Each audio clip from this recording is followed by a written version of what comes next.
It is difficult to attain a human body with the leisures and endowments which has completely avoided the 8 unfree states.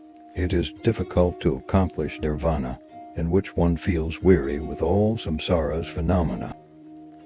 It is difficult to make a suitable vessel of the body which has overcome all illness and torment.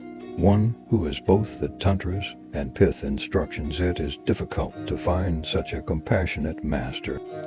It is difficult to find a disciple who roams through mountain retreats and is faithful and tireless. It is difficult to find a hermitage of auspicious abundance where fear and doubt have been cast away. It is difficult to find Dharma companions with a union of views and conduct in harmony. Even when these 7 are assembled, it is difficult to cultivate dhyana single-pointedly.